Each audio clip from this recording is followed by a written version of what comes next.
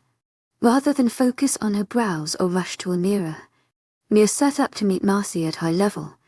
I want to expose you to the kind of life you would if you were to pursue things deeper with my son. A few weeks from now they have an assignment to visit another pack.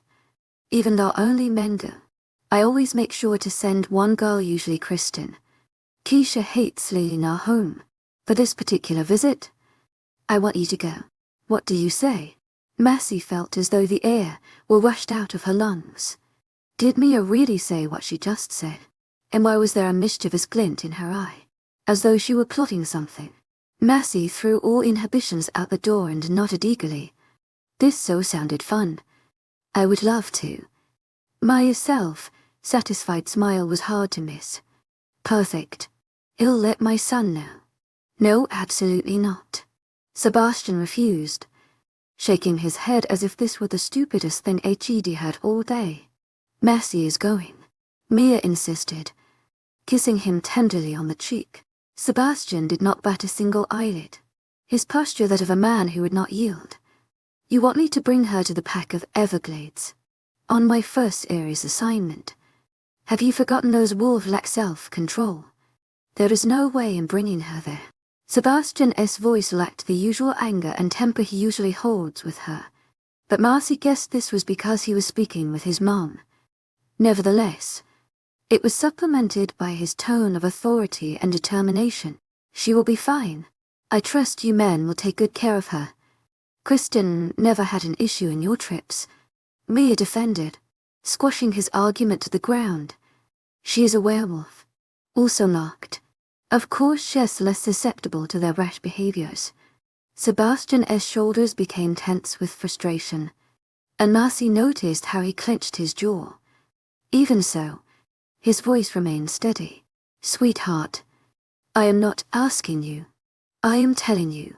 Mia ruffled his head affectionately and began to walk away. I will speak to father, Sebastian said, determined. Mia giggled, as though she knew that would be his next move. Too late. I managed to convince him last night. 𝐻𝐻 agreed. Be a good boy and take care of my Massey. With that said, she rounded a corner and went out of sight. Then, the earth as she knew shook. Sebastian aimed a furious glare in her direction. His eyes heated red, yellow spurts of lava erupting from a volcano. What have you done? Grabbing her by the shoulders and pushing her against the wall, his large body confined her like a caged animal, leaving her no room to escape. Massey looked up innocently. Why was he blaming her for his mother's decisions?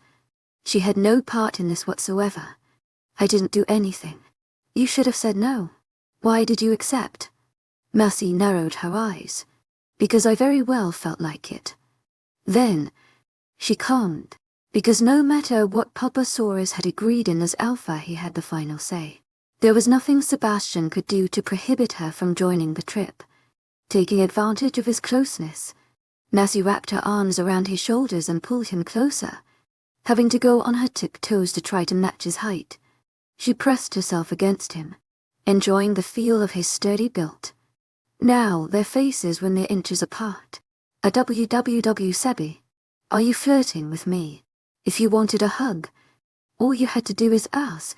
She teased. And stop stressing. I promise to behave on this trip. His teeth edged sharp and slightly and they cooked from behind his lips. There was nothing friendly nor remotely affectionate about his demeanor. Don't test me, woman. This behavior of yours is the exact reason I don't want you to come. You're overreacting. Lassie passed a consoling hand through his hair as his mother had done. Her fingers ventured down the strong curve of his jaw to his powerful shoulders. He felt so warm, and he smelled of woods and clean soap. You don't know those men the way I do. And stop touching. He leaned down and bit her right shoulder. Lassie felt a light sting, but otherwise remained composed. Is this supposed to be a scare tactic? Because you're doing a horrible job. I claim trauma from Keisha's experience, so don't you dare try to scare me out of this, otherwise I will purposely make sure to kiss you on purpose. And this time it will be on your lips.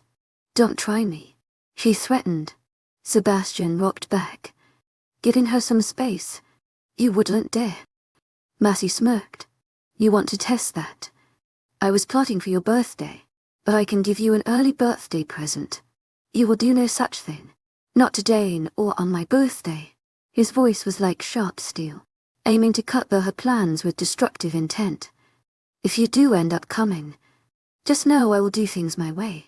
Lassie could only watch in silence as Sebastian left her in the hallway, an unmistakable essence of danger and frustration surrounding him. She wondered what he meant by doing things his way. Jordan chose that opportune time to step in and catch Sebastian's retreating form. What did you do now? Lassie giggled. I'll tell you. But first, is it normal for werewolves to bite people when they're angry? Jordan raised a brow and then joined her in laughter. Come, Lassie, come. You have much to learn. And with this he ushered her back to the living room. In this world of werewolves and magic, I encountered a delightful contrast. 29. Lassie made herself comfortable in the plush couch, sitting to face Jordan.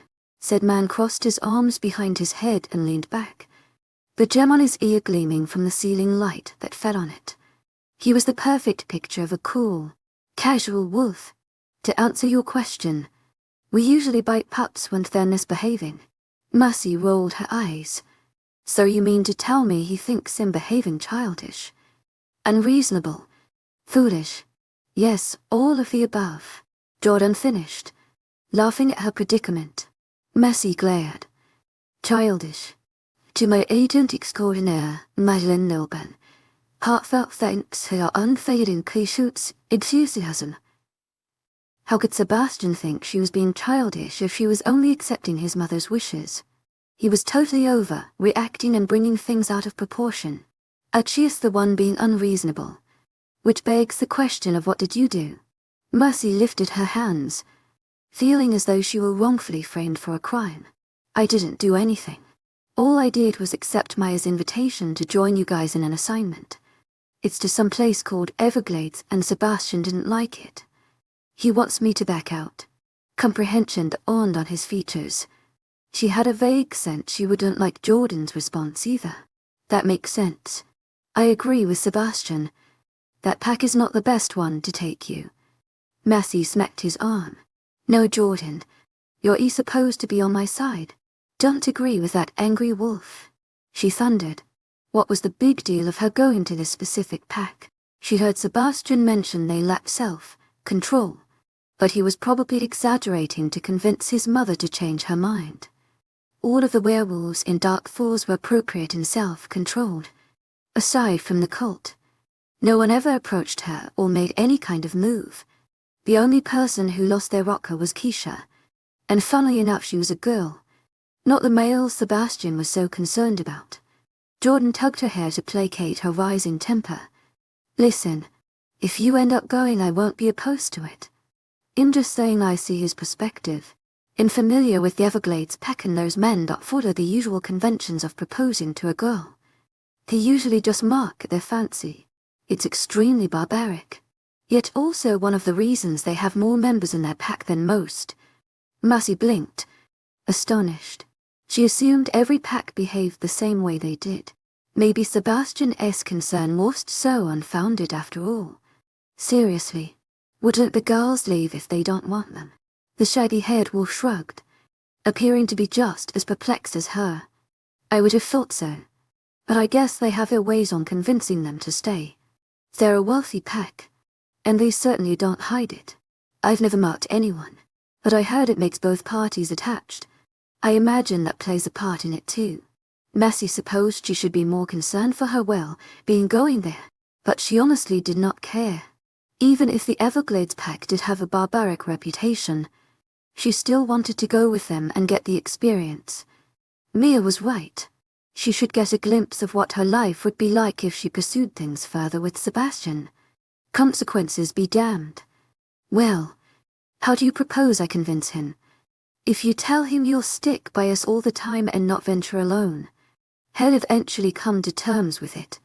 You're very friendly, Massey, and I can easily picture you making friends. But these men don't know the difference between a nice girl and a flirting girl. You're better off not talking to any of them. Yeah, whatever. Massey waved off. They'll tell him that a couple times and it should be fine. Do you have any idea where he went? The last she saw of him was him stomping off in a puff of anger. Probably to his room. Jordan paused, becoming hesitant. I don't suggest you go there. You should wait until he comes to take you home. Massey glanced at the clock. It's almost time to take me home anyway. Just show me where his room is. Jordan shook his head. Don't say I didn't warn you. His tone suggested he disagreed with her going there. But what was the big deal? All she was trying to do was speak with him.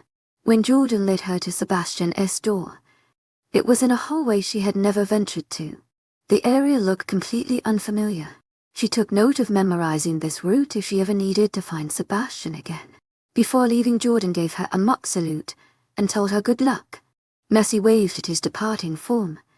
He disappeared so quickly that she knew he did not want the angry worm behind those doors to know who guided her here.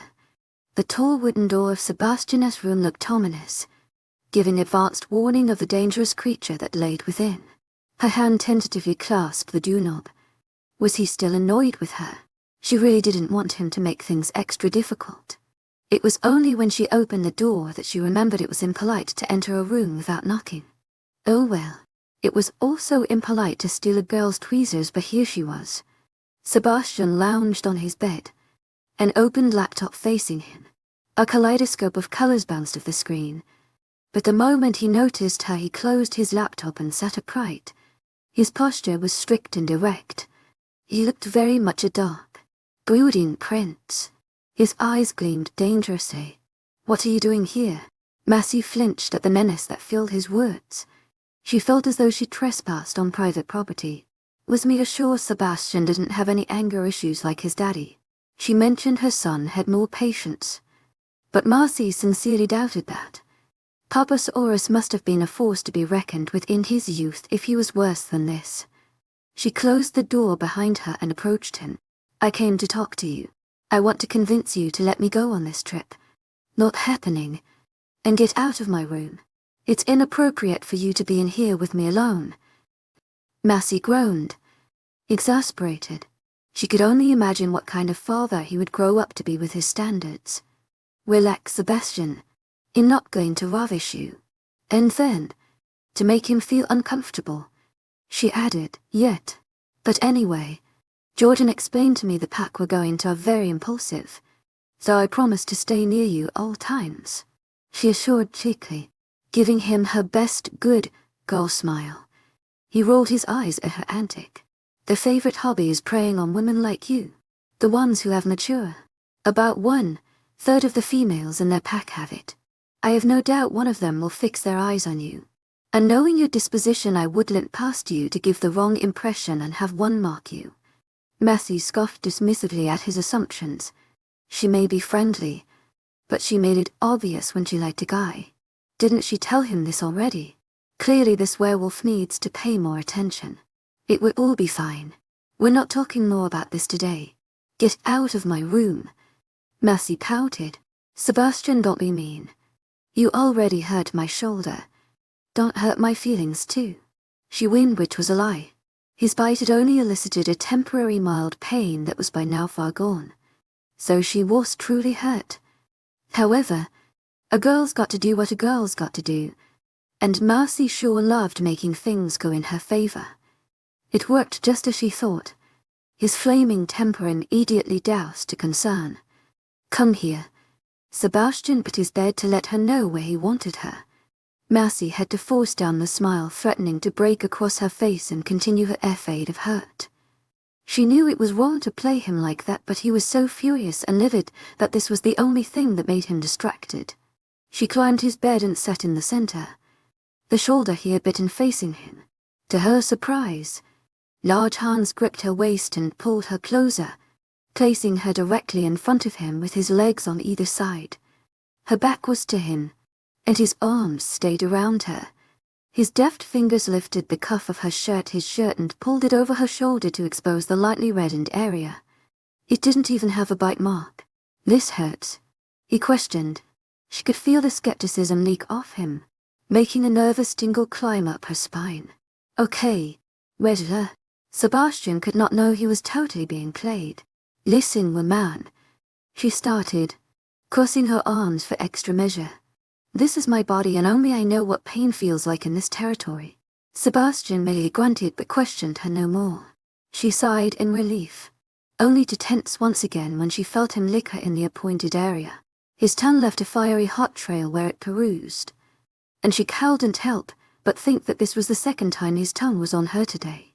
After going over the area a few times, that should make it feel better. Mercy leaned back into him. His body around her was a comfortable cocoon. She could stay here forever. It feels much better. Sebastian did not push her away immediately as she expected. She felt his head fall into the curve of her neck, his nose sliding in a most questioning way. It is not good for a man to be alone in his room with a woman he is not marked yet. A woman who is not his. His voice was low, steady. To my agent extraordinaire, 𝐿𝐤 heartfelt thanks for your unfailing patience, enthusiasm. Daring, Mercy turned her neck, making her nose come in contact with his cheek. Maybe you should change that. Make me your girlfriend. Mercy almost covered her mouth after saying the last part.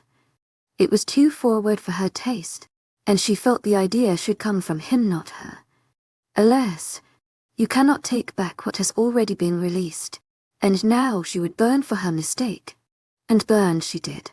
Sebastian noticeably stiffened, and before she knew it he was off the bed and out of her reach.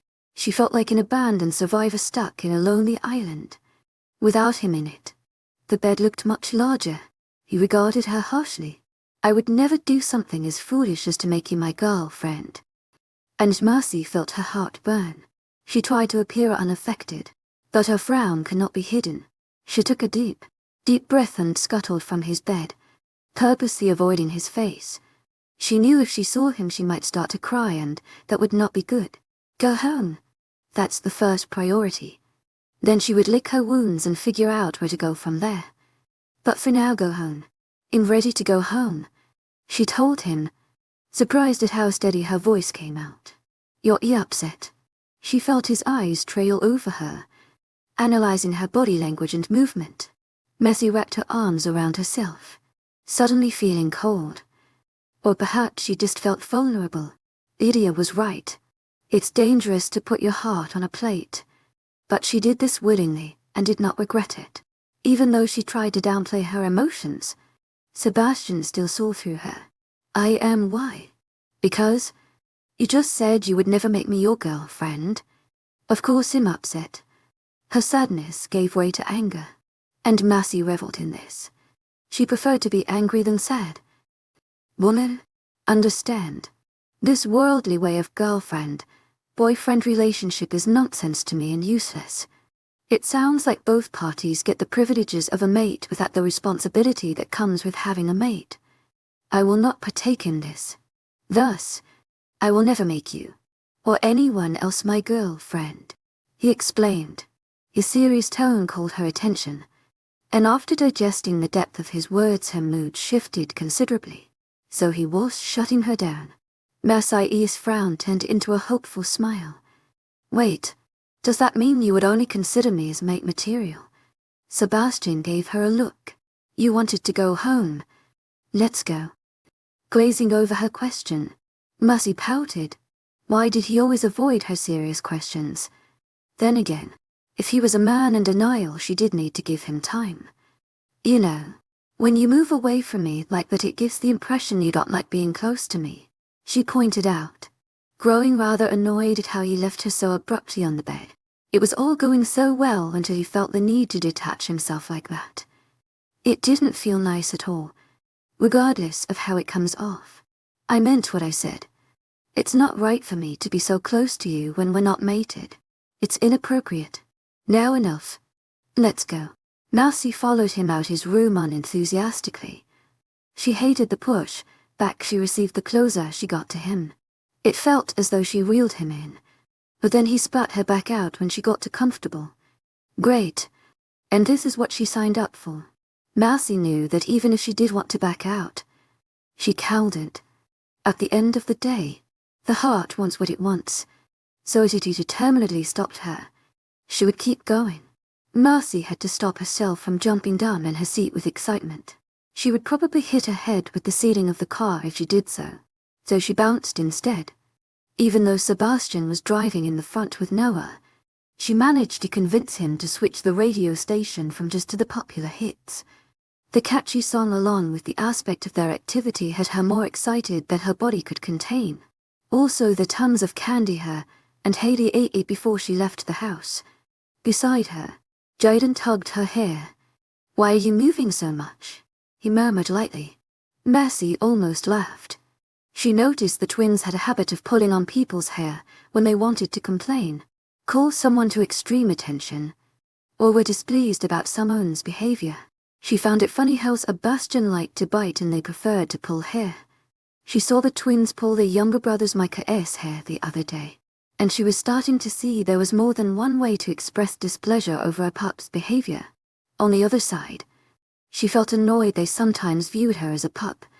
She was no pup. She was a woman, for goodness sakes. To my 𝐿𝐤𝐬𝐸 𝐊𝐤𝐳, heartfelt thanks for your unfailing patience and enthusiasm. To my 𝐿𝐤𝐬𝐸 𝐊𝐤𝐳, heartfelt thanks for your unfailing patience and enthusiasm. Ready to you, Mary Sebastian woman. Excited, she exclaimed, bouncing higher for extra emphasis. On the other side of her, Jordan rustled, but otherwise remained asleep.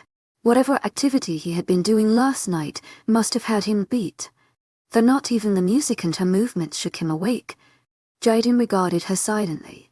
It appeared he was perplexed by her excitement. I don't see the allure of shopping for clothes.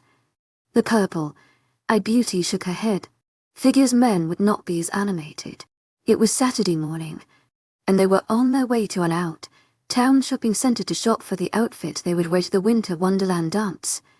Coming here had been Kristen's idea, who was at the moment a car behind them, following them with James as the driver. Dark Falls had poor fancy clothing options, so apparently everyone went out of town to get their things for the dance. The only males who seemed to not mind was Noah and James. Sebastian was unenthused about the whole thing, but it's a good thing Kristen was a convincing sister, and he didn't put up much fight when she requested this. The drive out of town had been over an hour, and they were now finally approaching what looked to be a gigantic shopping center. Mercy almost cowled and contained herself. She knew exactly the kind of dress she was looking for. To my agent extraordinaire, Madeleine Noban, heartfelt thanks for your unfailing patience, enthusiasm. Flowing dress that would show off her figure magnificently and have some sexy back action. When they finally neared the parking lot, Mercy began to shake Jordan awake. Wake up. We're here. Jordan blinked Dro's eye. 5 more minutes, he mumbled, before promptly closing his eyes. Mercy huffed. No, come on, prom date. We have to look fabulous for the dance. She pulled on his hair to show her displeasure. The action seemed to work, for Jordan started stretching to wake up. We only do this for you girls. All I need is a dress shirt to match your dress. His words blurred in a yawn. His statement reminded her that she and Kristen were not the only females on the trip. 𝐾𝐥𝐻 egged along as well. She was placed in the other car with James. Their separation was most likely intentionally done, puffed during the long drive. How wonderfully convenient. The gorgeous 𝐊𝐢𝐬𝐻 gave her the evil eye when she noticed Massey was invited to the trip. In return, Massey gave her the wave she saw 𝐿𝐢𝐳 give when they passed by their territory. Because that's what she was. A queen. Massey pushed Jordan at the door when Sebastian parked near the entrance. James parked at the empty slot beside them, and before she knew it they were entering the automatic sliding doors. She breathed in the cold. Air-conditioned air mixed with the smell of cinnamon pretzels. Us ladies first. So 3rd floor, Kristen declared. Moving to the elevator. Massey was immensely impressed by this mall. It was easily the biggest one she had ever seen. Even the elevator looked humongous. It easily fit 20 people. When it opened, there were already 3 people there, presumably coming up from the most bottom floor and heading higher like they were. When they all entered, it didn't appear as large anymore, but she knew it was because her friend group was taller and larger than the average people. Sebastian was beside her, and she looked up at him appreciatively. His beard had grown in from his most recent shave, which made him more roguish-like handsome than usual. Feeling her stare, he peered down at her and lifted a questioning brow. Massey winked flirtatiously at him, and he grunted non-committal lie, deciding she wouldn't bother him too much for now. Her eyes strayed elsewhere and landed on a male stranger in the far corner on the elevator. He was average-sized, but what differentiated him was his bright red colored hair. Obviously dyed, of course. He was eyeing her, so focused on her that he was not blinking. Oh, so that's the game he was going to play. He has another thing coming if he thinks she'll back out of this one. She fixed him with a stare of her own, refusing to blink. She felt movement beside her. Massey, what are you doing? Stop staring. Sebastian ordered in his usual demanding tone. The man looked away and Massey smiled, slapping Sebastian in the shoulder. See that? She whispered. One what? He gave her an incredulous look. The staring contest. I play this game all the time.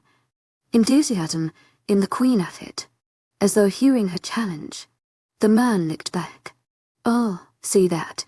He wants a rematch. The elevator dinged and Sebastian grabbed her arm sharply to usher her out. Or he wants to get in your pants. Rolling his eyes. When they reached the dress shop, Sebastian left her side and joined Keisha. Massey viewed them with distaste. Gross. Why did Sebastian have to be such an honorable man and keep his year, old promise? She loved that about him. But in this case she wished he made an exception and took her. Now Keisha was looking up at him all lovey, dove and saccharine sweetness that was uncommon to see in her usual sour character. Massey figured she probably looked like that herself when she was near him, but still. Being jealous was so annoying. Deciding to distract herself with the true purpose of them coming here in the first place, she located Jordan's wandering figure and grabbed his hand. You will come with me. You can be my second opinion on these dresses. Jordan nodded absently. The dresses were separated by style, so she guided him to the section where they were more flowy. The puffy, wide ones were way on the other side, and they reminded her of a 𝐿𝐻𝐳 era she went to freshman year for her past friend Xiomara. The poor girl had been forced to look like a puff doll while her mother happily took pictures the whole night.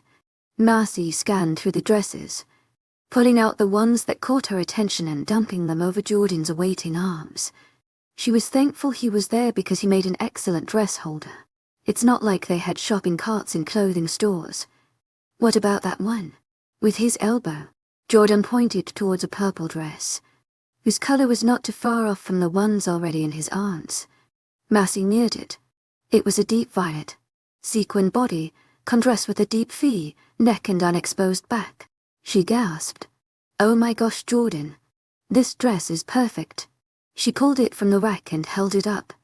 Who knew you had eyes for great dresses? She added it to the mounting pile in his arms. "Honestly, Massey, you're not hard to read. You always get something purple." He chuckled. Massey put her hands on her hips. "That's not true. I am so open to trying other colors." To further prove a point, she grabbed a random white dress and added it to the pile. "See there? A different color." Jordan snorted. "I thought white was a shade, not a color." Massey tugged his hair and he stopped his mocking, assessing her with mild amusement. She was really starting to like knowing their ways. Maybe next time Sebastian pissed her off she could bite him and see what he did. Serves him right for being so aggravating. After grabbing 2 more dresses purple, of course they headed to the changing room area. There were 3 changing rooms side with lounging chairs on the outside. She saw the rest of the cult sitting there, and judging by the 2 closed doors and shuffling inside, she figured Kristen and Keisha were already trying things on. There was 1 dressing room available, and she assumed it was next to Keisha's because Sebastian was sitting in front of it while James sat beside him to his left in front of the other changing room. They spoke quietly to each other, their tones so low Massey could not grasp a hint of their conversation. When she neared, she noticed Sebastian's gaze draw to her as he continued to talk. She saw the hint of an amused smile when he took note of the bulk of purple dresses in Jordan's arms. Jordan kindly placed them on the hooks in the dressing room before comfortably sitting next to Sebastian. He leaned back against the fancy couch expectantly, as though he were about to see a good show. For the first dress, Massey chose a simple floor-length dress. It wasn't backless like she wanted it, but it did have a slit on the side of her right leg that made it almost worth it. It was a safe dress, slightly plain in terms of what she was looking for, but if she didn't like anything else, she would choose this. When she stepped out, Jordan gave her a thumbs up. "I like it." Beside him, Sebastian surveyed her but otherwise remained quiet. Keisha chose that exact moment to step out of the dressing room. She wore a red 2-piece number that fit her nicely. Sebastian's expression turned to one of clear distaste. "You know better than to wear something like this." Massey then realized the problem was not really the dress, but the fact that it showed her stomach.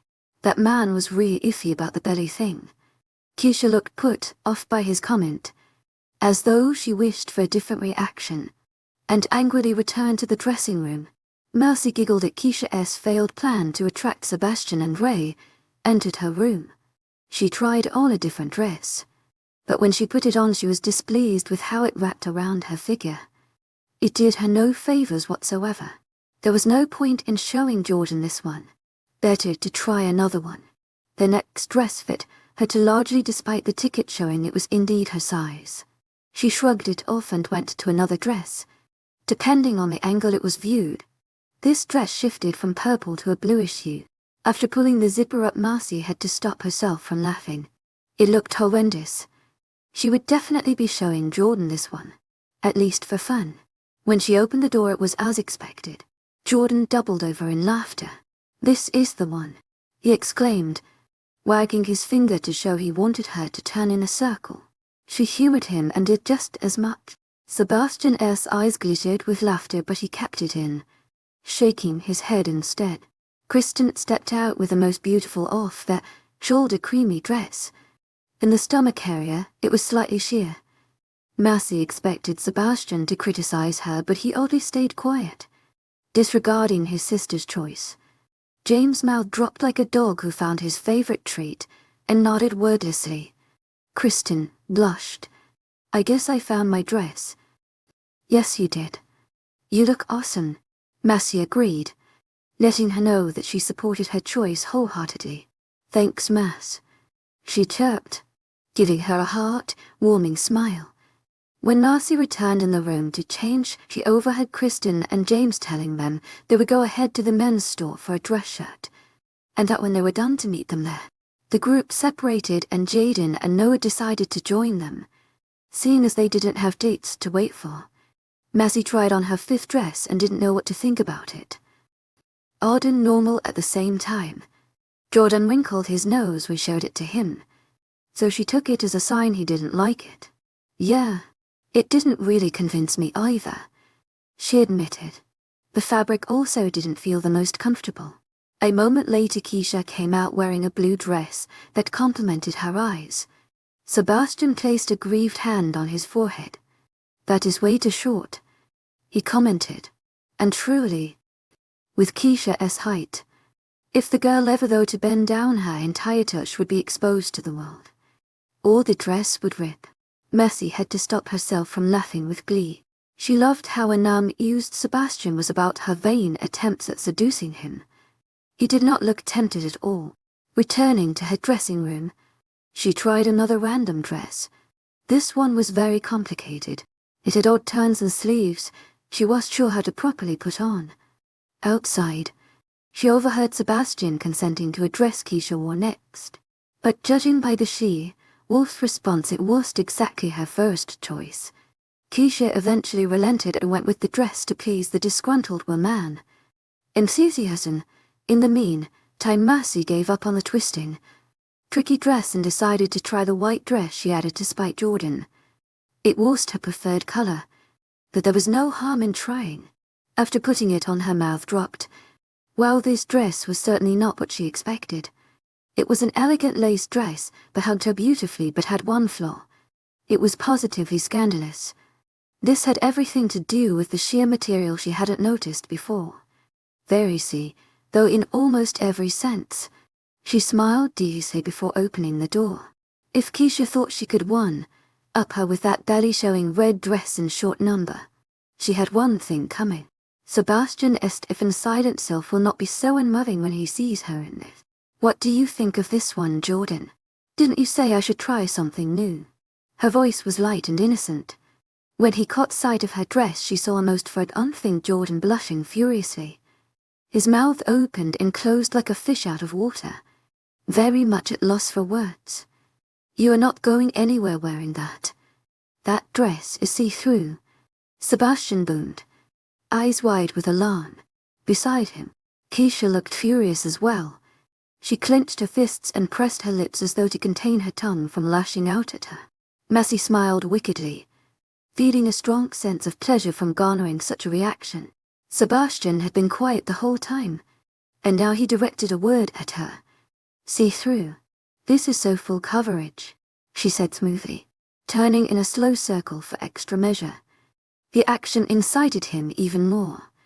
There is nothing coverage about this dress. He passed an irritated hand through his hair, messing up their organized state. Go change. Mercy casually leaned against the door of the changing room, her hands traveling along the soft material. It's not showing my stomach much. I don't see the problem. Besides, Jordan is my date, not you. He gets to decide if he likes the dress or not. She lifted a defiant chin and turned her attention to the man in question. Jordan coughed and closed his eyes, as though he very much wished he'd disappeared. His blush had not lessened in the least. In 3 long strides Sebastian was in front of her, blocking her from every honest view. He stared down at her and she saw his teeth slightly sharpen. Her eyes widened. She knew this look. He was getting very furious, very fast, and was near biting her. Jordan, to my agent 𝐿𝐲𝐬𝐵, heartfelt thanks for your unfailing enthusiasm. Go meet up with James and the rest. I will stay with Mercy. His tone was leveled and left no room for argument. Jordan breathed a sigh of relief, and 𝐾𝐤𝐻 gave her a smug smile, as though satisfied that Sebastian's anger was now targeted at her. The two swiftly got up and left. Sebastian's voice was low and dangerous as he addressed her. If you even dare wear this to the dance, you can forget about coming to the assignment, no matter what my mother says, he threatened. Mercy squeaked. Okay. Yes, fine. She gave in, stepping back to close the door and change. She hadn't seriously considered wearing a dress like this. It wasn't her style at all. She just did it to get a reaction, and it proved more successful than she thought. Sebastian's hand stopped the door from closing. If you ever do a stunt like that again, we will be having serious problems. You don't have any idea what you're doing. Mercy felt her blood boil. 𝐾𝐤𝐻 did it too. she blurted. How dare he get so strict with her when Keisha had worn so called inappropriate dresses before her. Granted, they weren't as revealing, but he didn't angry with her. Only mild disapproval for the she-wolf. His eyes darkened as he took a step closer, pressing up against her. She felt his large hands grip her thighs and squeeze. This is not a dress.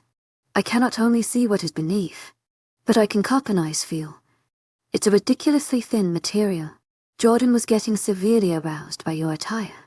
He had to close his eyes. What you did is unacceptable. Massey bit her lip. She hadn't realized Jordan got turned on by her dress. She thought he was just being shy, getting his attention like that had not been her intention. I'm sorry, Sebi. She apologized, giving him a puppy-eyed look. Sorry doesn't fix anything. You're being reckless and foolish. Mercy clenched her fists. I can't do anything else but apologize. Obviously I won't do it again, she argued. You're the one who's coping the feel, not Jordan. The hand on her thigh squeezed tighter. Is that what you wanted? For him to desire you? His eyes glowed like embers from a brilliant flame. Fed up with his ridiculous haze, Mercy bit him on his neck. Sebastian's teeth became sharper. What do you think you're doing? His voice came out rough, as though he was struggling with something. What does it look like you buffer on? In biting you because you're acting like a stupid pup. You're pissing me off. Woman, there's a reason I've never bitten you on the neck. It's an area to mark people, not bite. Who else have you bitten there so impulsively? I've half mind to prohibit you from going to this dance. Mercy felt like she wanted to scream. She was getting nowhere. If it's not one mistake, it's another. No one. Just you. Keep it that way. Go change. He shoved her into the dressing room and Mercy fumed in silence. She felt like ripping her hair out. She took deep, calming breaths and snatched the purple sequin dress Jordan found and decided she would try this one. She had saved it for last, anticipating it would be the best one, and she sure hoped it was because she suddenly did not want to continue trying on dresses on any longer. Thankfully, the dress was exactly what she had been looking for. Mercy beamed at the image before her. Her mood uplifted considerably. I found the right dress. We can leave now, she called from the dressing room. I will see it first. She didn't even need to step out. When she opened the door, Sebastian was right there, blocking the doorway like a rabid large dog. She didn't see the point in him doing that. It's not as though there was anyone else in the store. Besides, she already told him she wear a revealing dress like before again. It's acceptable. You may get this one. Without another word, Mercy closed the door and changed into her regular clothes. Her anger now abated. She realized Sebastian pretty much mentioned he had come to terms with her joining them when they visited the Everglades pack. At least he wasn't resistant about that anymore. As long as she behaved. She huffed. She always behaved. What the heck was he so concerned about? Sebastian ended up paying for the expensive dress, something she hadn't expected, especially since dark vibes continued to emanate from him. A young female in the cashier seemed to want to flirt with him, but when he gave her clipped, cold answers, she wisely backed off and drained them up quickly. Mercy giggled beneath her hand, the tall woman hiding her from view. He was so anti-social it was funny. Sebi, were you turned on when you saw me in that dress? By now they left the store, and he was now guiding her to the men's place everyone was in. He held her hand as he led her, as though she were incapable of merely following him. She had a hunch he secretly enjoyed holding her hand. I will not answer. Mercy smirked. He so was turned on by that dress. Even though she knew the answer, she wanted him to admit it out loud, but for now she would let him get away with this. Besides, his birthday was tomorrow, and she had a very horrible surprise in store for him. She just hoped he would look at her when she did it. Mercy felt her inner self tingling with excitement. Sebastian was right. She was reckless after all. 30. Mercy stared at her prom dress with a mixture of awe and appreciation. Her hands trailed softly against the dazzling material, picturing exactly how she would look many weeks from now. It truly was a beautiful dress. She almost wished the dance would hurry up so she could wear it. Alas, she had to be patient and wait. From her peripheral view she saw her sister stroll down the hall, only to stop at her door and feast her gaze upon what had her so transfixed. Lydia's silent steps entered to better survey the ensemble. That thing is way too shiny and explosive. Figures you would get an outrageous dress. Mercy was not surprised at her sister's comment. Lydia was such a bore when it came to picking outfits, always choosing the plainest thing to blend into the background and otherwise remain unseen. You're clearly blind and lack good taste. This dress is amazing. I'm so glad I won't have to be in search of an outfit anymore. The stuff in Dark Falls is deplorable. Mercy held it higher and smiled proudly at her choice. The only person who saw her it was Sebastian, and all he told her was that it was acceptable. To my agent extraordinaire, 𝐿𝐻𝐿, heartfelt thanks for your unfailing patience, enthusiasm. This dress was more than acceptable. It was downright gorgeous. He was such a stone that his bland response did not surprise her. Then again, perhaps his anger at the time had something to do with it. To my agent extraordinaire, 𝐿𝐻𝐿, heartfelt thanks for your unfailing patience, enthusiasm. So that's where you went to today? Lydia mused, lifting a disparaging brow. Are you going out for more shopping today? Mercy shook her head. Nope. I'm done with shopping. You'll get shoes and accessories some other day. Mercy gave her dress one last look before exhaling a joyful sigh and placing it in her closet ever so carefully. She had made space for it by taking out a handful of clothes. She wanted to make sure it wouldn't cramp and otherwise cause wrinkles. So if you're not going anywhere, why is there a car outside waiting for you? Mercy's eyes widened with alarm. Crap. She rushed to her drawers and pulled out the first set of comfortable clothes she saw along with her intimates and stuffed them in a duffel bag she found tucked away in a corner. Sebastian's waiting for me outside. I ate dinner at his house after shopping, and somehow Haley convinced him I should sleep over. She explained, reaching for her basic hygiene products. She grabbed the medium-sized gift bag she stashed near her dresser and placed it inside too. It held one of Sebastian's birthday presents. The other wouldn't require any type of covering. Just herself. He probably consented since it was the weekend and there was no school tomorrow. Also since his parents were hosting a nice feast tomorrow to commemorate his birthday. Mercy could not believe she had been so immersed in her dress that she forgot Sebastian was waiting for her outside. The worst part is she told him she would be super duper quick about it. Hopefully he wasn't bad at waiting. Suddenly, Lydia began to walk around her room, poking her head through things as though searching for something. It must be here somewhere, she murmured, loud enough for Mercy to hear. Mercy eyed her curiously. It was a very bizarre action coming from her sister. What could she have possibly left in her room? What are you looking for? She finally asked. Lydia looked up. Your brain cells. I know you must have dropped them here somewhere. There's no way you'd be stupid enough to continue engaging these people. She conferred. Very funny, Mercy said dryly. Lydia was still as negative as ever when it came to the cult. This did not surprise her.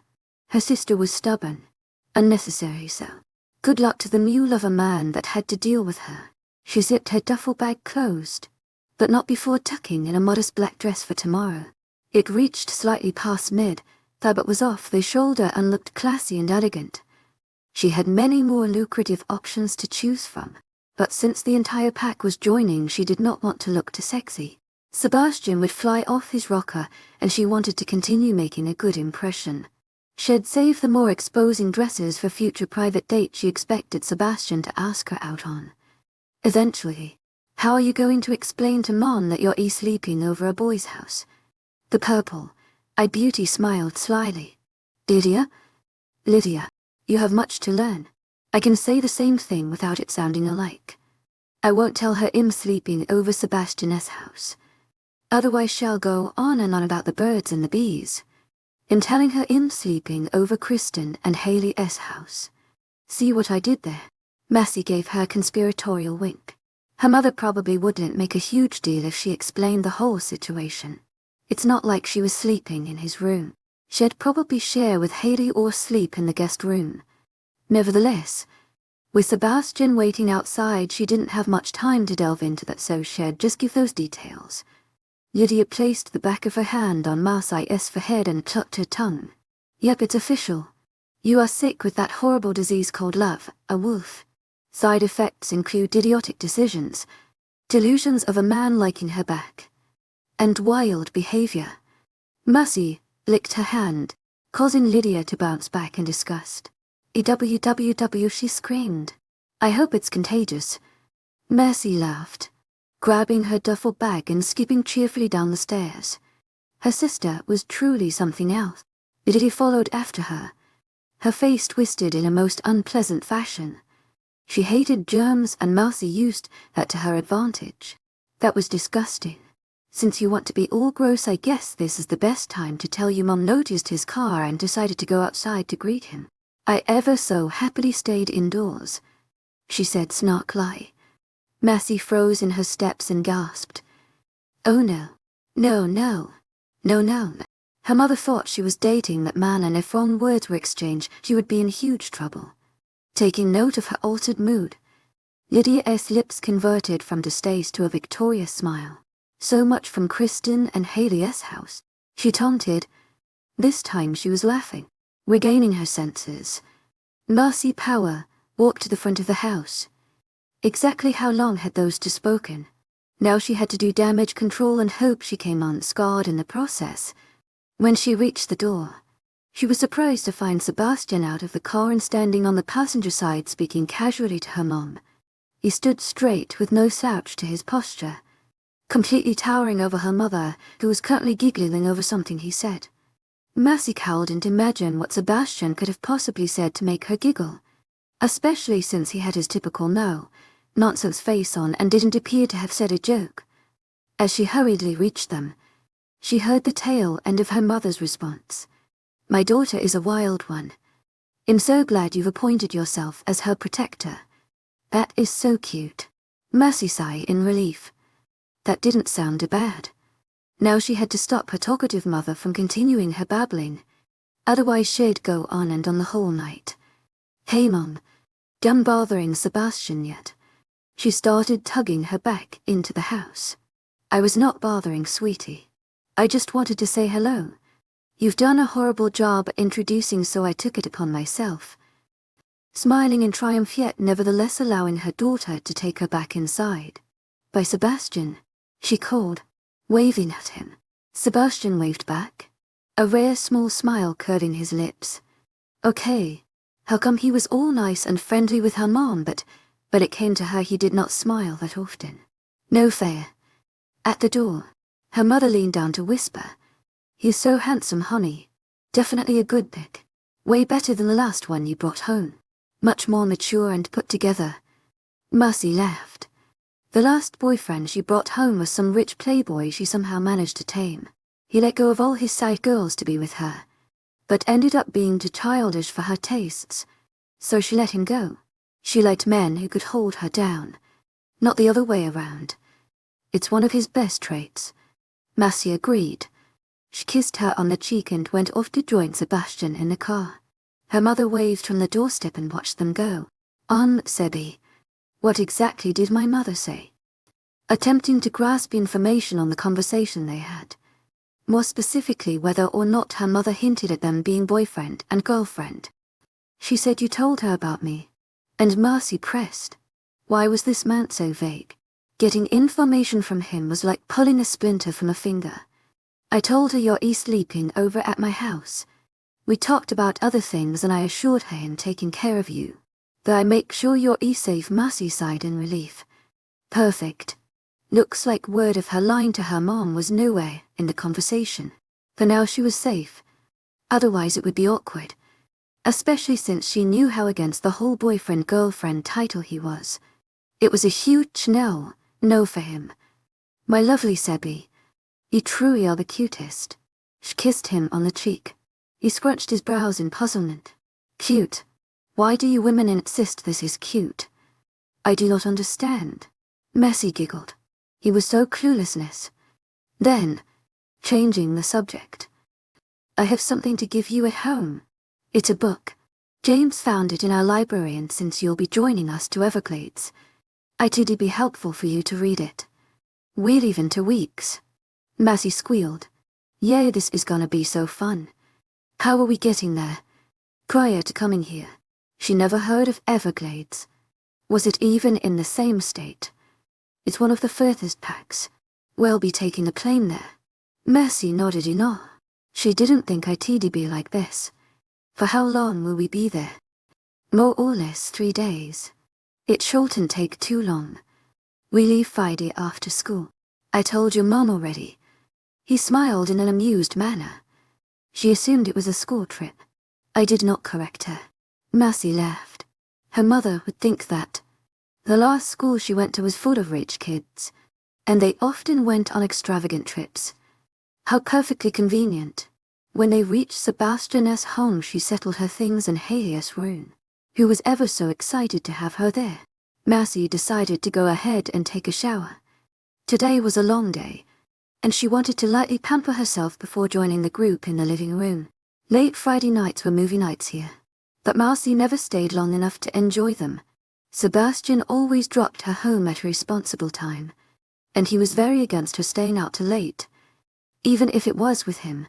When she finished washing up, she settled for a modest piece made of satin. It covered her completely and even had long sleeves. The least she wanted was to incite Sebastian's temper, at least not before she gave him his birthday presents. Messi barely finished putting on her favorite lotion when 𝐊𝐲 pulled her arm. Let's go. The movie's about to start. The living room was filled. She recognized the younger faces, and knew she had seen them in passing in the hallways, but for the most part it was full of many people she hadn't met before. 𝐊𝐲 easily maneuvered them through the crowd, and in the end she landed at a couch beside Noah. Kristen and James were also there. More towards the end. Hey, princess. Noah enveloped her into a tight hug. When he pulled back, he tugged on the fabric of sleepwear, pressing it between his fingers. Whoa, this stuff is soft. I like it. He grinned wolfishly. Messi smiled smartly. So it's very smooth. Beside her, 𝐊𝐲 tested the fabric as well. Then she ducked her head under her arms and cuddled beneath her. I like it too, she agreed. Their conversation was cut short by the movie starting, and soon the packed living room quieted. Messi surveyed the crowd, looking for the rest of the cult. She found them on the opposite side. Jaden was on the couch, taking over half the space by Semi, laying down. Next to him was Sebastian. To her annoyance, Keisha was on his other side, looking rather pleased with herself at the arrangement. On the floor was Jordan, sitting next to Micah cross-legged. The movie of choice was Zootopia, and while it was a PG animation, it held 𝐿𝐲's attention the whole time. The plot was amazing, and judging by 𝐊𝐲's focus gaze, she was equally immersed as well.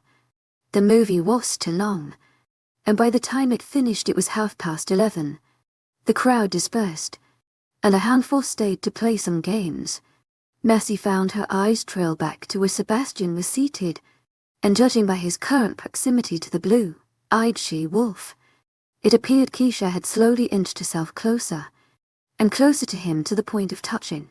All she had to do was tip over to her right and she'd be right over his lap. A bitter feeling of jealousy coiled within her, but before she reined it in, Sebastian stood up and abandoned his sitting. He disappeared into a hall and Keisha was left looking bereft, as though she expected him to stay and spend more time with her. Next to her, Noah stretched and pat his belly. I know we ate not too long ago, but I'm hungry again. He admitted. Messi rubbed his stomach. You have a large appetite, honey bear. I do. In debating between making something to eat or going to sleep. I'm so tired. Noah yawned, looking very much beat. After going to the mall, Sebastian made them all do some training. He made it more intense than usual due to the cut time. 𝐊𝐲 got up. I'm hungry too. I'll make some soup. She scurried off in the direction of the kitchen. Make for me too. Noah called after her, evidently making his decision now that he wouldn't have to put work into it. You want some? As though he were the one preparing the food. Any other time she might have said yes, but she had other things in mind.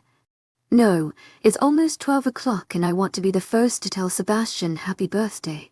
I also want to give him his presents. 𝐿𝐲𝐻𝐵 most likely in his room, which is code for don't bother him. Noah put an arm around her and winked tinkishly. He'll probably let you in though, he said suggestively. Mercy giggled. Last time I went he said it was inappropriate for me to be there. Noah shook his head. Sebastian, if I were in his place I would be all over this. He looked at her from head to toe and howled for extra effect. Mercy shoved him and laughed. Noah was always so flirtatious but she knew he was only joking.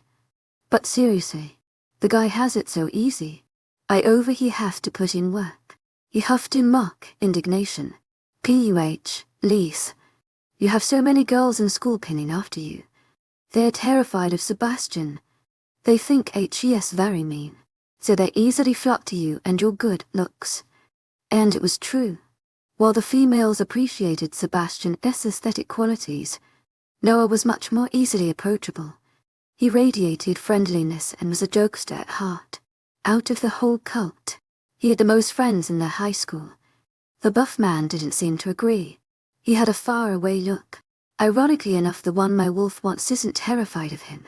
Mercy thought about the implications of his words before gasping. Noah, please don't tell me you like who I think you like. He looked at his hands sheepishly and scratched his head. A light tinge of red coming on his cheeks. I can't help who my wolf is compatible with, he defended. His eyes drifted to a blue-eyed she-wolf. Keisha was currently resting on the couch, abstinently watching the screen as the men played. Noah's eyes moved in her direction. They were full of longing and hidden rejection. Mercy wrinkled her face in clear distaste, something which did not go unnoticed by him. You are such an amazing being. I just find it hard to believe you'd be attracted to her. She's not always so.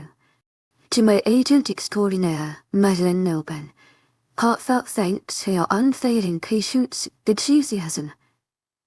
Mercy finished, causing him to wince. Sensing the depth of his feelings, Mercy schooled her features into one of acceptance.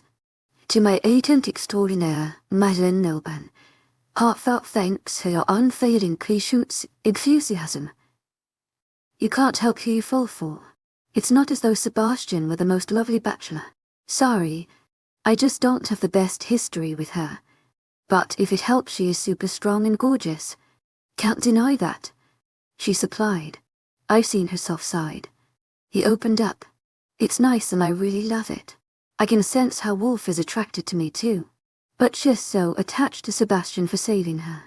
Not to mention, he has alpha blood in him. And no matter what, a female is always more receptive to mating an alpha. He said sorry. Mercy could tell he did not hold it against Sebastian, but rather he was morose of his situation. It must suck to see the girl you want pining after another guy. Her heart went out to him. Sebastian was always the most receptive of her own affections, but at least he was chasing after any woman. It gave her hope. Noah felt hopeless. She squeezed his hand for comfort. Honey bear, you're a great catch. If you chase after her you have a chance. You have an advantage, you know her wolf is receptive of you. Play your mat, she encouraged. Noah ruffled her hair, messing it up completely. Aren't you a cute, positive pup? But his eyes were still melancholic. Last year I attempted to have a relationship with her. Things only got so far before she went right back to Sebastian. Keisha is a very strong wolf. Even his wolf is slightly attracted to her and she senses this.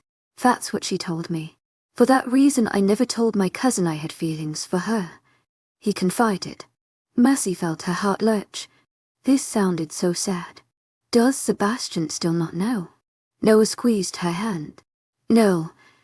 Time came and went and he never did anything. Sebastian is very focused on taking care of us and learning how to be an alpha from his father. He never made much of anything with her and always kept a respectable distance. Then you came along. At this he smirked. And I find it funny how 𝐿𝐲𝐻𝐵 very receptive of you. Mercy snorted. He had to be kidding. Receptive. You call that receptive? I feel like I'm crawling through mud. It's the most receptive I've seen him. Just know, I've never seen him bring a girl to his house almost every day, much less let her sleep over. There's a reason Mia invited you to 𝐿𝐻𝐻𝐬. Whatever you're doing, just know it's working. Noah bared his teeth 𝐊𝐻𝐻𝐬. Mercy pat herself on the back. Oh, I know it's working. I just wouldn't call it receptive. She laughed. But back to you. Since she's rejecting a relationship, maybe just be her friend first. I rarely see you talking to her. Noah gave her a look, but before he could say anything, Haley chose that time to quick into the doorway. Food is ready. The two of them got up at the same time. Noah would be following after Haley, and she would be giving Sebastian an ice visit. Mercy nudged him and gave a pointed look towards Keisha, who was blissfully unaware of them talking about her. He placed a hesitant hand at the back of his neck, but otherwise straightened up and approached her. Haley made some soup. You hungry? Keisha looked up at him dispassionately, looking as beautifully composed as ever. For a moment, Mercy was certain she would refuse. After a pensive pause, sure. Mercy felt like hollering for him right then and there, but she smartly watched from the sidelines. It was her imagination to see his previous sleepy state and lethargy go away, now replaced by contained excitement. He was adorable. She sincerely hoped things worked out for him, and not just because it would work in her favor. A glance at the clock showed her she had 1 minute left before Sebastian's birthday, so she retrieved his present and entered the wolf's den. Sebastian, sweetie, Mercy cooed, entering his room. I came by to tell you happy birthday, you big sexy dog. Sebastian rolled his eyes as he flipped the channels of his television, clearly bothered. I thought I told you my birthday is being celebrated tomorrow. Mercy almost laughed. He was too easy to annoy. You did, but I don't want to wait until then to give you your 2 presents. She held his gift bag up. He regarded the colorful bag with mild curiosity and held his hand out. Mercy went to the side of his bed and passed it to him. After shifting through the extra mesh paper, he pulled out a white dress shirt. He lifted it up as a way of question. Mercy ran her fingers through his hair. Because I think you look really sexy in white. So I got this for you so you can wear it in our future first date. Humor glittered his eyes and his lips upturned ever so slightly. He made move to put it away, but Mercy stopped him. No, you have to try it on, she demanded 𝐿𝐻𝐻𝐬. He pulled his black shirt over his head and Mercy was struck by his amazing physique. The amazing view was to be short-lived, for he just as quickly put the dress shirt on, having no difficulty until he reached the top button, which was weirdly smaller than the rest. His fingers were too large to manage it in, so Mercy took it upon herself to smack his hands away and do it herself. She then called him to the mirror atop his dresser. So what do you think? She already knew what she thought. He looked devastatingly handsome. To my agent extraordinaire, Madeleine Nilben, heartfelt thanks for your unfailing patience and enthusiasm. The shirt was a brilliant contrast to his skin and fit him just right. On a regular person this would look like an average dress shirt, but on Sebastian it was worthy of a magazine's front page. She could only imagine how great he would look with the whole ensemble. I like this. It's more comfortable than the one I bought in the mall. Mercy blinked 𝐿𝐻𝐻𝐬. You got one in the mall earlier today, when they arrived at the men's section to meet up with the others. He left her with Jordan and went back to Keisha's side to find a matching dress shirt. She hadn't noticed what color dress shirt he got. Yes, Keisha chose a white dress, so for the dance I will wear this one instead. Thank you, Mercy, he said kindly. Mercy felt as if she'd just swallowed a sour pill and was left with a horrible aftertaste. No. Gross. You'll not wear this dress shirt to the Winter Wonderland dance, she protested. He assessed her, unbuttoning his dress shirt from the bottom up and slowly revealing more and more skin. Why not? Because it's my present. Sebastian chuckled at her reasoning, apparently finding it funny. No, it's my present. You gave it to me. Thus I get to decide how I want to use it. When he reached the top, he lifted his neck and gestured for her to unbutton it. She remained unmoving. It was time for Petty Massey to come outside now. She defiantly crossed her arms. He gave her one of his look, but she refused to help him with that small tiny button. Not until he succumbed to her requests. "I will not help my competition," she sniffed. He rolled his eyes. "Woman, she's not your competition." "Yes, she is," she objected. He lifted his arms in surrender, seeming weary about where this conversation was going. "I won't wear this to the dance. Now come here." He pulled on her shirt to bring her near. His hand then inspected the material. "This feels nice," he noted. Then he relinquished his hold on the fabric. Having heard his agreement to not wear this to the dance, Massey released the tiny button near his neck. With his shirt fully unbuttoned, his whole torso was wonderfully exposed. She couldn't help herself from letting her hands wander from his neck to feel his chest. "This feels nice too." Her eyes ate up the way the muscles of his shoulders moved as he pulled the dress shirt from behind. He truly was a sight for sore eyes. When his shirt was off, he looked down at her from his towering height. "You will get your hands off my person," he admonished, promptly putting his shirt back on. Massey pouted. "You are no fun," sensing her distress. He nuzzled her neck and kissed her cheek. "Do not be upset. Thank you for the present." He went to hang the dress shirt in his closet. He returned back to her side and checked the gift bag. "It is empty," he noted. Then, Massey realized he probably assumed his second present would be an item as well. But that was far from the truth. "Yes, the second part of my present are birthday punches." Massey curled her hands and held them up. Sebastian enveloped her fists, his hands large enough to cover them completely. He raised a brow. "But you can't hit. I've never seen you do so." Massey smiled coyly. "I know. That's why I'm doing my version of birthday punches. In me they translate to birthday kisses.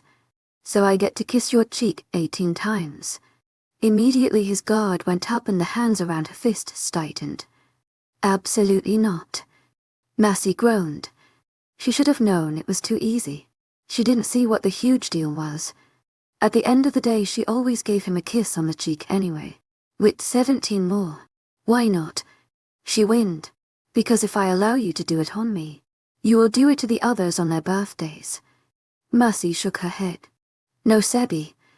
This is specifically your birthday present. Only you will get 18 kisses. No one else." His tense shoulders relaxed, and he released his hold on her fists. "In that case, I will allow you." Giddy with excitement, she wrapped her arms around his neck and brought him close. Thankfully, since he was sitting at the edge of his bed, he was much taller than her, and she didn't have to reach up. They were eye level, and she could appreciate the beauty of his golden eyes as they appraised her. Once she began to give him kisses on his cheeks, and during her count she even felt his arms hug her waist. There was a finger that traced lazy circles on her back. The closer the number got to 18, the more nervous she got, but she was not backing down from her plan. 17. To my 𝐿𝐷𝐸 𝐷𝐸 heartfelt thanks for your unfailing patience, enthusiasm. And one more for good luck. Before she could back down, she grabbed Sebastian's cheeks and planted one on his lips. She almost lost herself in them, and wished nothing more than to keep her lips above his soft ones. But she knew the man before her, and if she wanted to come out unscathed, she had to put away. 𝐿𝐷𝐸. Massey separated from him and ran out the door. Any moment now after the shock wore away, he would no doubt flip out and murder her if she stayed. His response was delayed, but there was a loud boom that came from Sebastian's room. To my 𝐿𝐷𝐸 𝐷𝐸 heartfelt thanks for your unfailing patience, enthusiasm. He yelled, and she shivered in fear at the deadly intent. But keep moving. In record time she reached the kitchen, immediately grabbing the keys from the holder. She ran to the first familiar person she saw. "Me home now," Massey whisper, shouted, using as few words as possible to not waste time. Noah cocked his head in silent inquiry. What did you do now? He was standing, slurping from a bowl of soup at hand. On the table, 𝐾𝐥𝐬𝐬 gave her contemptuous 𝐿𝐢, again type of glare, as though her presence were highly unwanted. Was that jealousy in her stare? Massey decided there was a more pendant danger at hand. No time for questions. They'll tell you in the car, she pressed, urging him to move forward. Gosh, what was he, a bulldozer? It felt like she was pushing against a concrete building. It was comical of her to think her puny self could move a massive man towards a doorway that was a mere few feet away. To my agent extraordinaire, Madeleine Nelben, heartfelt thanks for your unfailing patience, enthusiasm. To my agent extraordinaire, Madeleine Nelben, heartfelt thanks for your unfailing patience, enthusiasm. Angry, furiously angry voice stopped them on their tracks. Massey wanted to hide under a bed or inside a closet. She'd even take a damp basement to avoid this. Her futile efforts had only managed to move Noah a mere 5 feet forward. He looked very much lost and confused, also concerned for the sloshing soup at hand. Massey squeaked and decided she would hide behind this massive wall of muscle. Just tell him I went to California for the weekend. Bye. She tried calling upon her non-existent powers to become invisible, but it was not working. She was no Violet from the Invincibles. Protect me from this beast, Noah. What is going on? He finally asked. Sebastian growled, but the menace was not directed at his fellow packmate. It was directed at her. I will handle her. Stay out of this. Somehow, he strategically managed to pluck her from behind Noah and drag her away. Massey gazed back at Noah with pleading eyes, but he merely watched her retreating from apologetically, shrugging his shoulders in "I can't get you out of this" one sort of way. He led her to a private area. When she thought he was looking, she tried to run away, but his large hands grabbed her waist and brought her back, holding her in place. You said on the cheek. His lips formed a stern line. To my agent extraordinaire, Madeleine Nelben, heartfelt thanks for your unfailing patience, enthusiasm.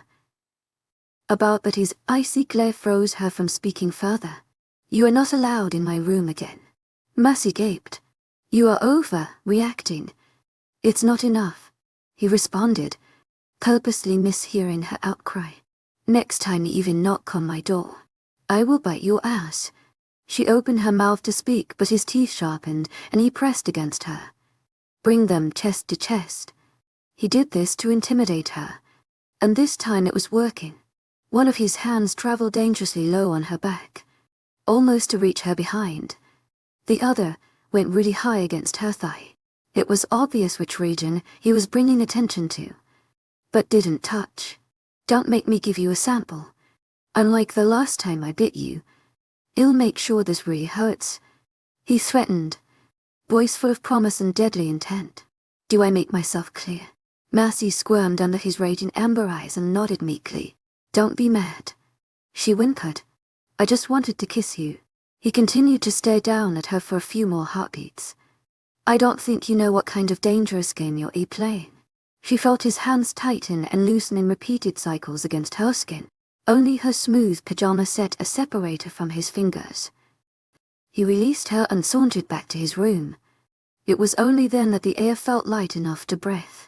She gazed at the now empty space beside her, baffled. I swear, it's like male peanuts on steroids. She cried, stomping her foot. Was it bad that she secretly wanted a part too? She must have a death wish.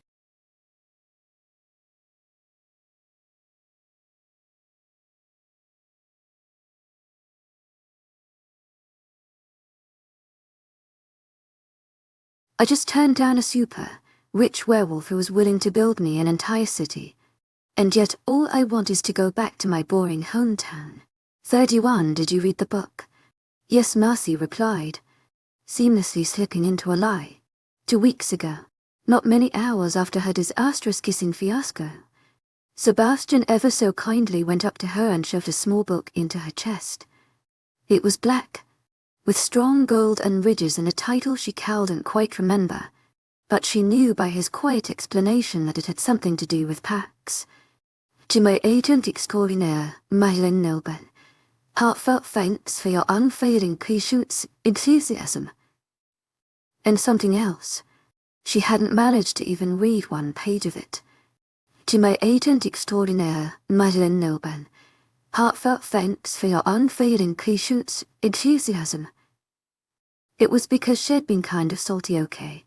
Very salty about the fact that he totally hated their kiss. So that was her passive, aggressive way of getting back at him. 𝐿𝐤𝐷𝐞𝐝𝐬, heartfelt thanks for your unfailing 𝐂𝐤𝐧𝐑 enthusiasm. The truth was she forgot all about it. In her excitement of going to Everglades and making sure all her homework was done ahead of time, it completely slipped her mind. As a matter of fact, now that she thought about it, she had no idea where it was. Even the previous one she'd gotten from the library mysteriously disappeared. She would also be lying if she said she actually took the time to look for it. It was a shame, really, because now they were on a 3+ hour plane, and she probably could knock out a good portion of it in the air. Oh well, the information shouldn't be too pertinent. She learned so much already just by being around them and taking note of their gestures and how they do things. What could possibly go wrong?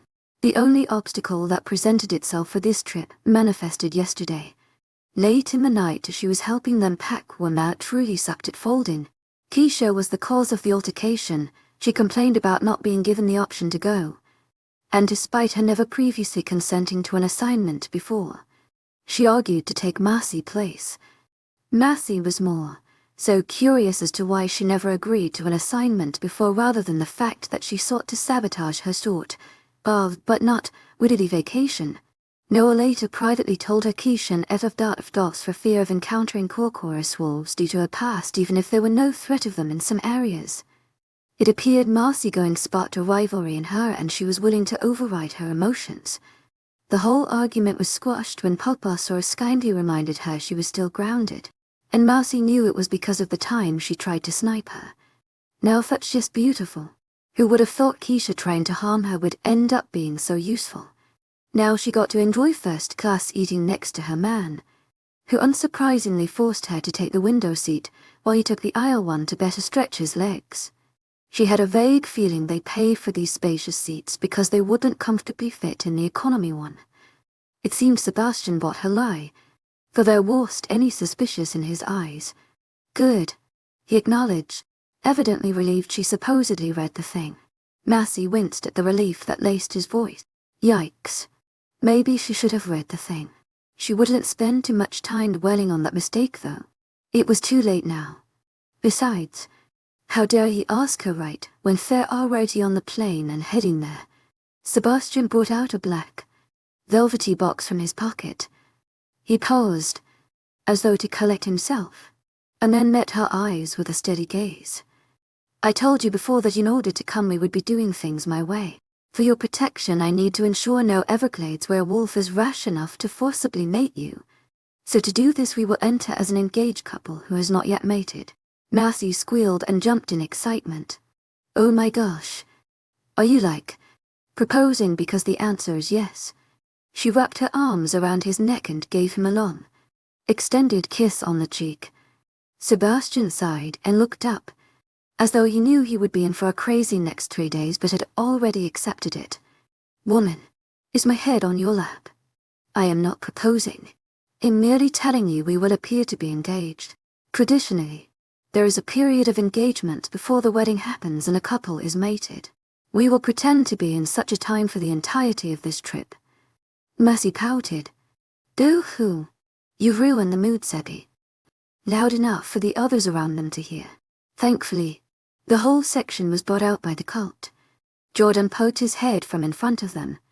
I'm assuming 𝐻S told you of his fantastic master plan. Laughing, Marcy clucked her tongue in disapproval. Yes, he has. Then, wanting to annoy him. Hey, I have an idea. How about instead of me being engaged to you, I can pretend to be engaged to Jordan. I just don't want to burden you in any way. You are the one who will be speaking to them more frequently after all. She smiled, sweetly, waiting for his answer. The attendant became murderous as Sebastian slowly turned to face her. Jordan gulped. Let's just keep it the way it is, he said weakly, but it was as though Sebastian never heard him. His attention was solely fixed on her. Jordan ducked back into his seat to let her handle the consequences of her words. Meanwhile, the golden-eyed man closed the distance and let their foreheads meet. He pushed against her, until the back of her head hit the window and her neck was uncomfortably bending back. Is there anything you wish to tell me about your affections for Jordan?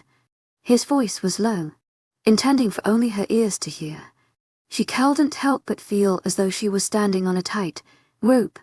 Any move in either direction and she was screwed. I already told you, Sebastian. It was only to make things easier for you, and to make him pissed off, but she wouldn't tell him that. He had a knack of ruining the maiden to know what that felt like. You think I can't handle this assignment and take care of you? He asked dubiously. Massey smirked. A hand at his chest pushed him back so that she wouldn't be trapped near a window. Oh, you can take care of me, all right. I just doubt your ability to act engaged. You freaked out when I kissed you, and now you want to pretend you're engaged. Give me a break. Let me worry about that. In the meantime, get this on. Though he was trying to give off the impression of indifference, she knew by his tense shoulders that showing her this had him on edge. When he threw her the box, she didn't even have to catch it. It landed perfectly in the middle of her opened hands. Massey grasped it. For a moment, she considered not opening it and shoving it right back to him, but the ambiguous box stared at her, pulling on the strings of her curiosity to prop it open. When she finally did, her mouth dropped. Housed inside was a dazzling diamond ring. On the sides of the diamond, the band intertwined like a ribbon of shimmering metal and gave it a romantic appeal. The ring was simple, yet very elegant, but before she did anything rash like actually put it on, she quickly closed it. Whatever material the box was made of was good, for it didn't do the snap she was expecting it to, which really sucked because she wanted to make the moment more dramatic, but instead it was subpar. Sebastian raised a questioning brow at her action. Apparently he expected her to just comply. Massey smiled. He looked very handsome today. Not only did he happen to wear the white dress shirt she gave him, but he also recently got a haircut and a nice shape-up. His strong jawline made her want to grab it and plant one on him again, but she would have to be smart about the way she got things. I have 2 conditions. If you want me to wear this, you have to put it on me yourself and kiss me. Otherwise I won't wear it. He glared and her eyes glimmered with mischief. She knew what he was thinking. He was ready to say no, but she wouldn't make this easy on him. If you don't, I'll happily prance around as a single maiden. A lovely single maiden with mature. It's wonderful how they were on the plane already. So he cowled and threatened to drag her back anymore. Sebastian ripped the box from her hands and opened it, taking out the ring and grabbing her hand. He never once looking down to see what he was doing. His eyes remained fixed on her, as though angry she dared incite him in such a way. She was surprised at the way he slid it over her finger with precision. It fit her perfectly, almost as though it were made for her. She pushed her hair out of her face and behind her neck to see unhindered. Suddenly, she felt him tense. There's something I need to tell you. His eyes drifted to her exposed neck, but the purple-eyed beauty did not notice. Massey intertwined her fingers with his. She was distracted by the view of a ring in her finger and the feel of his hands. She wanted to see how their hands would look together now that she had an engagement ring. It felt like her dreams were coming true, and yet she knew they were not. Colin, in heat right now, since yesterday. To my agent extraordinaire, Madeleine Milburn, heartfelt thanks for your unfailing 𝐊𝐥𝐻𝐧 enthusiasm. He admitted. His deep voice drew her from her musings to pay attention to what he was saying. My alpha blood allows me to have more control than most, but you should still be careful around me. Massey gave him one of her good girl smiles. Yes, Sebi. Of course he'll be careful. But really, she was just plotting ways to make him go crazy. Wow, this trip just kept getting better and better. Don't try anything foolish. 𝐊𝐢𝐳𝐷𝐞𝐝 Madeline Milban. Thanks your unfailing patience, enthusiasm. Giving her a stern look. Look at that. He was reading her better and better and better each day. It was as though he didn't buy anything she just said. Deciding to cut the act, Marcy waggled her newly engaged finger in his face, loving every moment of this. It felt wonderful to have the upper hand. She'd deal with the consequences later, after they returned to Dark Falls.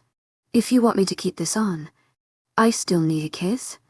And I'm not talking about one on the cheek, she clarified, giving him a coy smile. Sebastian's head came down, bumping her nose with his. You said you would behave. I am behaving, she insisted. He had no idea how bad she could be if she wanted to ℏ. His eyes lowered to her lips and he gave her a swift peck. On the forehead. Not fair. She protested, her lower lip poking out. She should have known to be more specific. Sebastian rested his head back against the plush seat and began to make it lean back. When he looked back at her, the pout remained, and he raised a hand to cup her cheek. His thumb grazed her lower lip. You do not know what you ask, he said softly, retracting his hand and folding it over his lap. Soon, he closed his eyes. Mercy sighed. Figures he would slide his way out of this one. Next time, he won't be as lucky, judging by the similar slouched positions and sleeping faces. The rest of the cult had fallen to a similar fate. It was understandable they were all tired. While Marcy fell asleep after packing, they all stayed awake until the wee hours of the night, making sure they had everything set and the paperwork done for an easy-going trip. Alphys Annual also had a long, late talk with the men since this was their first serious trip. It made her all the more excited and thankful that Mia allowed her to join them. The layout of the trip hadn't gone as they intended. The only flight to accommodate all of them was in the afternoon, so they were excused from school and boarded the plane around 12 o'clock. Now asleep, Sebastian looked at peace and unguarded. She watched him with bated breath, noticing the way his chest rose and lowered steadily. When she kissed him on the day of his birthday, he had been extremely mad and agitated. It was as though she committed a heinous crime.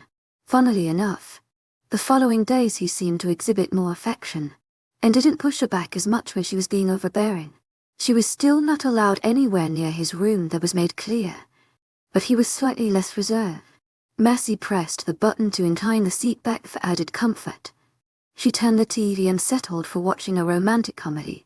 First class conveniently had free Wi-Fi and a list of movies, more than enough to entertain her until they landed the plane. Unlike them, she would be unable to slumber, no matter how much she tried.